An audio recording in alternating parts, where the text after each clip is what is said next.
Hello दोस्तों, स्वागत है आप सबका अपना यूट्यूब चैनल SK स्टडी 111 में। तो दोस्तों आज हम लोग बिहार बोर्ड कक्षा 7 के गणित का प्रश्नावली 1.2 के 9 नंबर प्रश्नों का हल करेंगे। ठीक है दोस्तों, इससे पहले हम लोगों ने 8 तक के प्रश्नों को बारी बारी से हल किया है। अगर आपने पिछला वीडियो नहीं देखा है तो डिस्क्रिप्शन में लिंक है, वहाँ से आकर आप लोग देख सकते हैं। और हाँ दोस्तों, अगर आप इस चैनल पर नए हैं तो चैनल को सब्सक्राइब कर लीजिएगा और बेल आइकन दबा दीजिएगा। चलिए वीडियो को शुरू करते हैं। 9 नंबर कह रहा है कि निम्नलिखित में से कौन सत्य है और कौन असत्य है। बताना है कि कौन सही है और कौन गलत है। देखिए 1 नंबर में -20 का योग प्रतिलोम 20 है। ठीक है, यह आपका सत्य है। ठीक है, देखिए कैसे -20 का योग प्रतिलोम पूछ रहा है। तो योग प्रतिलोम में क्या होता है, जो ही पूर्णांक दिया रहेगा उस पूर्णांक का ठीक उसका उल्टा चिन्ह लग जाता है। तो यहाँ क्या है, -20 है तो इसका उल्टा चिन्ह, यहाँ -20 है तो यहाँ +20 हो जाएगा। तो ये -20 का योग प्रतिलोम क्या हो जाएगा, 20 हो जाएगा। ठीक है, +20 हो जाएगा। चलिए 2 नंबर देखिए। 2 नंबर में है किसी पूर्णांक का योग प्रतिलोम प्राप्त करने के लिए उसमें 0 से गुना करते हैं। ये आपका सत्य है। ठीक है दोस्तों, कैसे देखिए, योग प्रतिलोम निकालने के लिए 0 से नहीं, उसमें -1 से गुना करना होता है। कितना से, -1 से आपको गुना करना पड़ता है, तभी आपका योग प्रतिलोम निकलता है। ठीक है, चलिए 3 नंबर में है। 3 नंबर बोल रहा है ऋण पूर्णांकों का 3 नंबर में 5 ऋण पूर्णांकों का गुणनफल धन पूर्णांक होता है। ये आपका असत्य है। ठीक है, ये आपका असत्य है। कैसे देखिए, 5 ऋण पूर्णांक बोला है। अगर हम 5 ऋण पूर्णांक लेंगे, 5 ऋण पूर्णांक जब लेंगे और सबको गुना करेंगे हम लोग, ठीक है, 5 ऋण पूर्णांक को जब गुना करेंगे तो क्या हो जाएगा, आपका हो जाएगा ऋण में। ठीक है, देखिए कैसे, पहले इसको हम लोग काउंट कर लेते हैं। ठीक है, इसको गिन लेते हैं, 1 2 3 4 5। अगर ये 2 के पारा में आ जाएगा तो आपका धनात्मक होगा, और 2 के पारा में नहीं आएगा तो आपका ऋणात्मक हो। ठीक है, तो ये आपका ऋणात्मक बनेगा। तो ये बोल रहा था कि 5 ऋण पूर्णांकों का गुणनफल धन पूर्णांक होता है, तो ये आपका असत्य हो जाएगा। ठीक है, ये 5 ऋण पूर्णांक गुणनफल क्या होता है, आपका ऋणात्मक आएगा। ठीक है दोस्तों, अगर गिनती में 2 के पारा में आ जाएगा तो आपका क्या हो जाएगा, धनात्मक हो जाएगा, और 2 के पारा में नहीं आएगा तो ऋणात्मक होगा। चलिए 4 नंबर देखिए क्या कर रहा है। 4 नंबर ऋण 4 ऋण पूर्णांकों का गुणनफल धन पूर्णांक होता है, ये आपका सत्य है। ठीक है, तो देखिए जब 4 माइनस लेते हैं,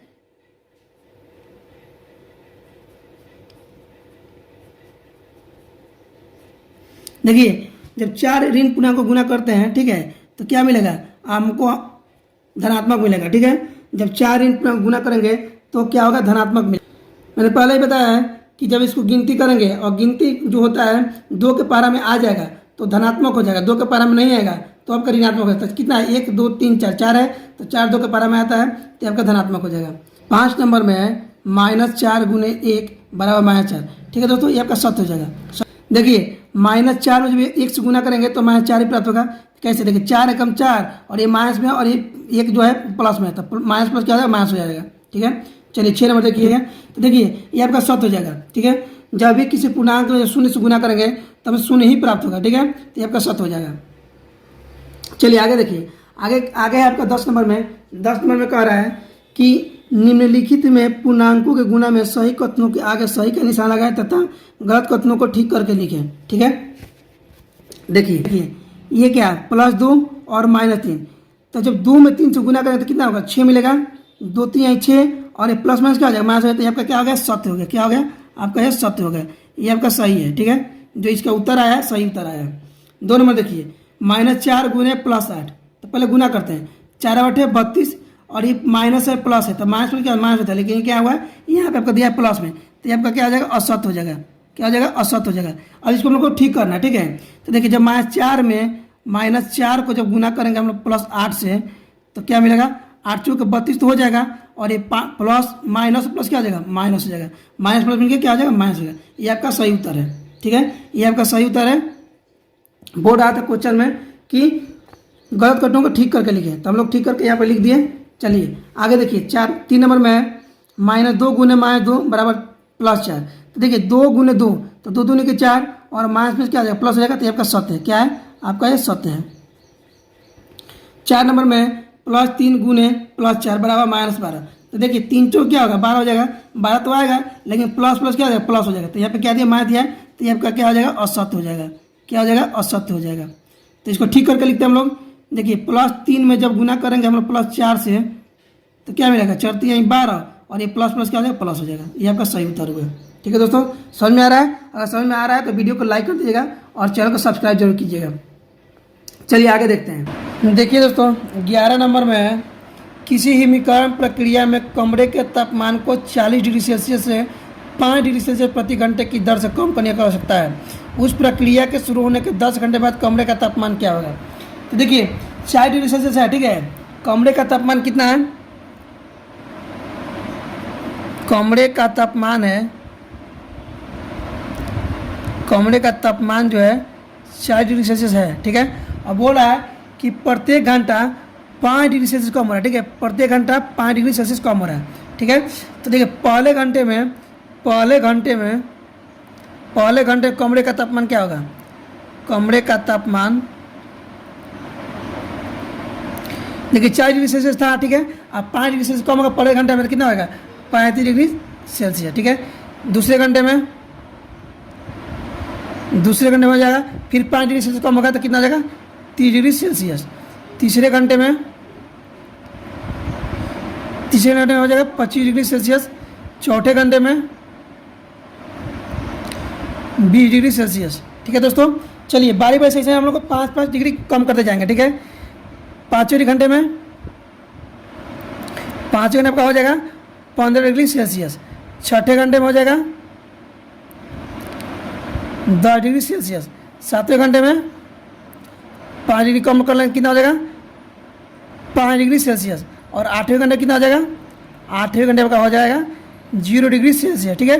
देखिए 0 डिग्री सेल्सियस आ गया, ठीक है। अब क्या करेंगे, अब 9वें घंटे का पता करेंगे, ठीक है। 9वें घंटे का निकालेंगे, तो 9वें घंटे का जब निकालेंगे तो क्या होगा 0 डिग्री सेल्सियस जब पीछे जाएंगे तो कितना होगा -5 डिग्री सेल्सियस, ठीक है। हम लोग पूर्णांक में पढ़े थे, ठीक है। तो -5 डिग्री सेल्सियस। अब देखिए 10वें घंटे कितना हो जाएगा, 10वें घंटे का हो जाएगा -10 डिग्री सेल्सियस, ठीक है। 0 जब 5 डिग्री पीछे जाएगा तो माइनस लगा, जब 0 से पीछे जाते हैं तो माइनस लग जाता है, ठीक है। तो -5 डिग्री सेल्सियस। और 10वें घंटे में कितना हो जाएगा -10 डिग्री सेल्सियस, ठीक है। तो बोल रहा है कि 10 घंटे बाद कितना हो जाएगा, 10 घंटे बाद कमरे का तापमान कितना होगा, 10 घंटे बाद कमरे का तापमान हो जाएगा -10 डिग्री सेल्सियस, ठीक है दोस्तों। चलिए इसको हम लोग एक और मेथड निकले। देखिए हम लोगों ने 11 हल कर लिया, इसी प्रश्न को हम लोग दूसरे तरीके से हल करते हैं, ठीक है। चलिए हल करते हैं दूसरे तरीके से, सेकेंड मेथड, ठीक है। देखिए बोल रहा है कमरे का तापमान कितना है, कमरे का तापमान जो है फिलहाल में 40 डिग्री सेल्सियस, ठीक है। बोल रहा है कि 5 डिग्री पर घंटे, बोल रहा है कि 5 डिग्री सेल्सियस प्रति घंटे की दर से कम करने की आवश्यकता है, ठीक है। तो कम करने की आवश्यकता कितना है, कम करने की आवश्यकता प्रत्येक घंटे 5 डिग्री सेल्सियस, ठीक है। 5 डिग्री सेल्सियस प्रत्येक घंटा, ठीक है। अब बोला है कि 10 घंटे बाद, ठीक है। तब हम लोग निकालेंगे 10 घंटे में कितना कमी हो जाएगा, तो 5 डिग्री सेल्सियस कम हो रहा है, ठीक है। तो इसको हम लोग माइनस से दर्शा देंगे, ठीक है। 5 डिग्री सेल्सियस प्रति घंटे कम हो रहा है, तो 10 घंटे कितना आ जाएगा, 10 गुने -5 डिग्री सेल्सियस कितना आ जाएगा, 10 × 5 = 50 डिग्री सेल्सियस, -50 डिग्री सेल्सियस। ये हो गया 10 घंटे में कम है, ठीक है। अब बोल रहा है कि 10 घंटे बाद का तापमान क्या होगा, तो 10 घंटे बाद का तापमान कितना हो जाएगा। तो देखिए पहले था 40 डिग्री सेल्सियस और 10 घंटे में कितना कमी हुआ है, -50 डिग्री सेल्सियस कमी हुआ है, ठीक है। तो इसको घटा देंगे तो 40 में 50 नहीं जाएगा, तो उल्टा करेंगे तो 50 में चल गया, 10 डिग्री सेल्सियस बचा। ये 50 बढ़ रहा है तो 50 के आगे माइनस चिन्ह लगा तो यहाँ माइनस चिन्ह लगा देंगे, तो ये आपका हो गया आंसर, ठीक है। 10 घंटे बाद कमरे का तापमान कितना होगा, -10 डिग्री सेल्सियस, ठीक है। चलिए आगे देखते हैं। ये आपका हो गया 13 नंबर, ये आपका हो गया 11 नंबर, ठीक है। अब हम लोग बनाएंगे अगला प्रश्न। देखिए दोस्तों 12 नंबर में 10 प्रश्नों वाले एक कक्षा टेस्ट में प्रत्येक सही उत्तर के लिए 5 अंक दिए जाते हैं और प्रत्येक गलत उत्तर के लिए 2 अंक दिए जाते हैं, -2 अंक दिए जाते हैं, एवं प्रयत्न नहीं किए गए प्रश्नों के 0 अंक दिए जाते हैं, ठीक है। तो पहले हम लोग लिख लेंगे यहाँ पे कि सही जो उत्तर है, सही उत्तर के लिए कितना अंक मिला है, 5 अंक। सही उत्तर के लिए 5 अंक मिला है और गलत उत्तर के लिए जब गलत उत्तर हो रहा है तो 2 अंक काट लिए थे, ठीक है, 2 अंक काट लिए थे, तो -2 अंक, ठीक है। अब देखिए, अब 1 नंबर में कह रहा है, 1 नंबर प्रश्न में कह रहा है कि मोहन 4 प्रश्नों का सही और 6 प्रश्नों का गलत उत्तर देता है, उसके द्वारा प्राप्त अंक कितने हैं। तो देखिए 1 नंबर में मोहन का क्या है, मोहन जो है 4 उत्तर सही कर रहा है, मोहन का 4 उत्तर सही है, 4 उत्तर सही है, तो 4 उत्तर सही है मोहन का, तो 4 गुने कितना हो जाएगा, 5 हो जाएगा, 4 × 5 = 20 हो गया, ठीक है, 20 अंक मिला सही उत्तर के लिए, 20 अंक मिला सही उत्तर के लिए। और मोहन का 4 उत्तर सही है और गलत कितना है, गलत है 6 प्रश्न, ठीक है, 6 तो गलती है, तो देखिए 6 गलत है। देखिए मोहन का 4 उत्तर सही था, तो कितना, 4 × 5 = 20 हो गया, 4 × 5 = 20 हो गया। और देखिए 6 तो गलत उत्तर है, ठीक है, 6 गलत उत्तर है, तो 6 गुने -2, 2 अंक काटा जा रहा है, ठीक है, तो 6 गुने, गलत उत्तर में क्या हो रहा है, 2 अंक काटा जा रहा है, तो 6 गुने -2, तो 6 दूनी 12, 6 दूनी 12 हो जाएगा, और यहाँ माइनस प्लस में माइनस हो गया, तो -12 अंक दिया जा रहा है, ठीक है। अब बोल रहा है कि मोहन को कुल अंक कितना मिला, तो मोहन को प्राप्त अंक बराबर, ठीक है, कुल प्राप्त अंक, ठीक है, कुल प्राप्त अंक, मोहन को कुल प्राप्त अंक बराबर, तो सही कितना था, सही था 20 ठो और गलत तो कितना हो जाएगा, घट जाएगा, तो कितना, 8 अंक मिला, कितना अंक मिला, 8 अंक, ठीक है, मोहन को कितना मिला, 8 अंक मिला। अब आगे देखते हैं, आगे 2 नंबर में देखिए 2 नंबर क्या कर रहा है, 2 नंबर में है कि रेशमा के 5 उत्तर सही है और 5 गलत है, ठीक है, तो रेशमा का क्या है, 5 उत्तर सही है, रेशमा का 5 उत्तर सही है, 5 उत्तर सही है, तो क्या आ जाएगा, 5 गुने 5, ठीक है, 5 अंक मिला सही के लिए, तो 25 हो गया, 25 अंक मिला सही के लिए, ठीक है। और गलत कितना है, गलत उसका है 5 उत्तर भी गलत है, ठीक है, 5 ही उत्तर गलत है, 5 उत्तर जो है गलत है, 5 उत्तर गलत है, तो कितना जाएगा, 5 गुने -2, -2 काटा जा रहा है, तो ठीक है, -2 काटा जाए तो -2 से गुना करते हैं, तो 5 में 10 हो गया, प्लस में माइनस, माने -10 अंक हो गया उसका गलत का। तो बोल रहा है कि रेशमा को कुल कितना अंक मिला, तो रेशमा को प्राप्त कुल अंक, तो देखिए सही में कितना मिला है, सही मिला 25 अंक और गलत में मिला 10 अंक, तो घटा देंगे तो 25 में 10 गया 15 अंक, कितना अंक मिला, 15 अंक मिला रेशमा को, ठीक है। तो ये रेशमा का आंसर हो गया और ये हो गया आपका मोहन का, ठीक है, एक का आंसर 8 अंक और 2 का हुआ 15 अंक। अब 3 नंबर देखते हैं, 3 नंबर किसका है, 3 नंबर में है हीना का। हीना ने कुल 7 प्रश्न सही किए,